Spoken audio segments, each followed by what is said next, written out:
Championship, Austrian Grand Prix and the 19th World Championship Grand Prix to take 3 DRS zones, 2.68 miles long and 70% full throttle.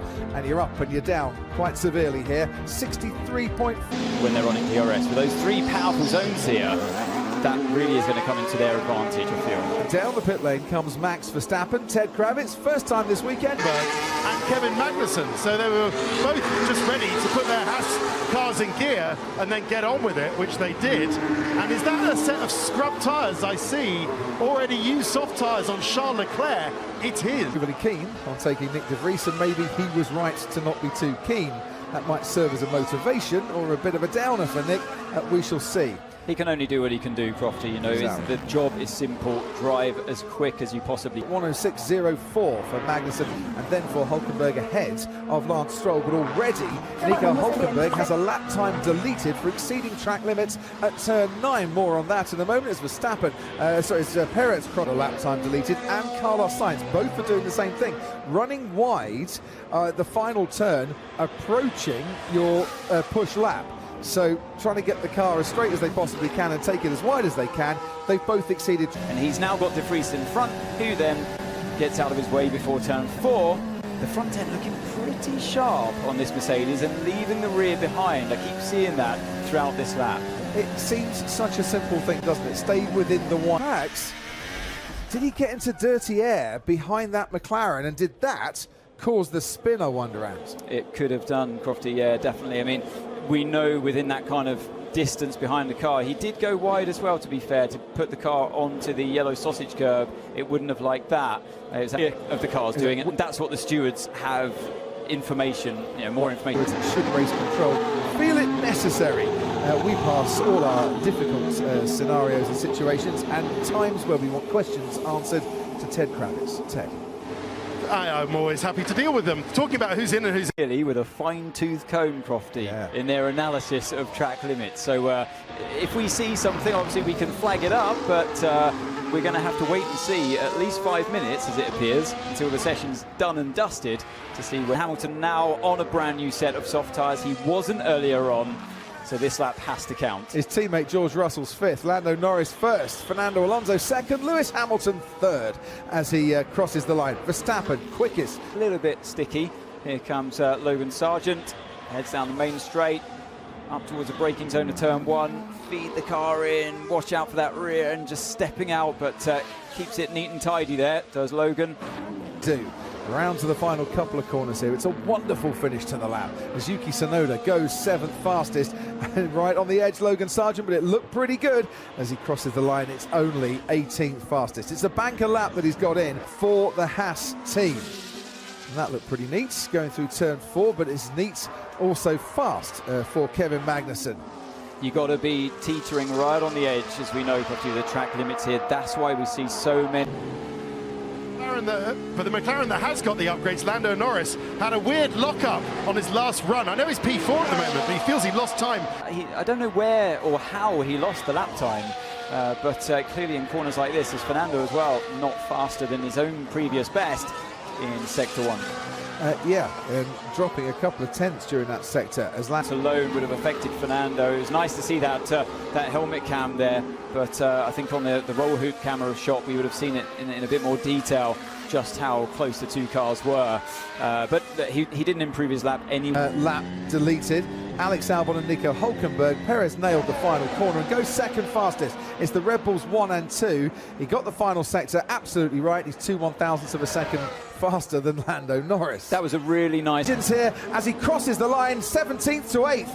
Another fine lap from Alex Albon. Is it going to be enough though to keep him in the second part of qualifying? Because behind him they are all queuing up now to try and improve. Hulkenberg goes 5th fastest with a fine lap right at the end. There's a few getting track limit warnings here. Joe doesn't manage to improve, stays in that bottom 5. And Lando Norris has a lap time deleted, but that won't matter. In Sector 3 to his teammate Alex Albon, who absolutely aced Sector 3. Joe Guan Yu. Saturday qualifying when the Red Bulls trundle out of the pit lane and sit at the end of it for 2 minutes, switch their engines off and then start it up and go. Well, it turns out it's the same on Friday qualifying as well. Max Verstappen, who by the way just on his way down to the end of the pit lane, have to factor that into their calculations. Right, take us through this, Ant, with Max Verstappen. Yeah, so here we go then on the run up towards turn 3. Just bring the car to the left-hand side, clip that apex, straight line the braking at the 100-metre board, ease the car in. Sergio Perez about a tenth of a second off, and you might notice a bit of a difference in pace between the Red Bulls, the Ferraris and the Mercedes. And you might say, Crofty, we always noticed that this year, but this one could be explained by the fact Ferrari and Mercedes. There, Crofty. Yeah, here it is. It was just over, wasn't it? But yeah, this one that Max one, so they're doing another cool lap, so double cool, and then they're going to push even on the used set to get a lap time on the board before the final push of Q2. We saw them do this, didn't we, in FP1? He did a triple. Marginal for Esteban Ocon as he goes fourth fastest.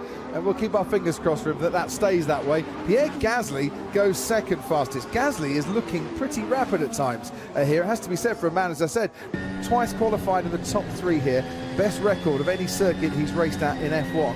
2 podium finishes, including his maiden podium here in 2020. Sergio Perez, very good middle sector from him. Carlos Sainz, very good first. Alonso next, Crofty. Watch out for Alonso, and then let's see what Leclerc can do in the other Ferrari. So, was fastest in Q2 in Canada. On dry tyres was Alex Albon. This is a really, really good lap with Leclerc and Perez either side of him. And Fernando Alonso, 9th fastest currently, just ahead of Alex Albon, who's dropping down to the fringes of the top 10. So only 2 tenths away. Certainly is. I'll tell you what, I'm seeing more fresh tyres down here than your local tyre shop, Crofty. Everybody out now on fresh red sidewalled Pirelli tyres. The Williams, Piastri, Stroll, Team Radio. For the first time ever, back in 2020. If he gets knocked out in Q2 here today, he won't be having the same delightful feelings he had 3 years. And Sergio Perez is out of qualifying. For the 4th successive race weekend, Sergio Perez has failed to reach Q3. And this time around, it's not 1, but 2 in Q2 lap deletions. Oh, Sergio, not the penultimate one that his engineer warned him about. There we go. All 4 signs. So it's going to be interesting mix, particularly the Astons, I think, at a bit of a disadvantage there. Yeah, because they both had to put new tyres on to get themselves into Q3. So do you think, therefore, Bernie, if you're, say, Alex Albon or Richard Flair's, new tyres, you name it, Max Verstappen seems to have it all going his own way here in Austria. And look, they did the same thing in Barcelona, I remember. They had that luxury, as Bernie was just describing.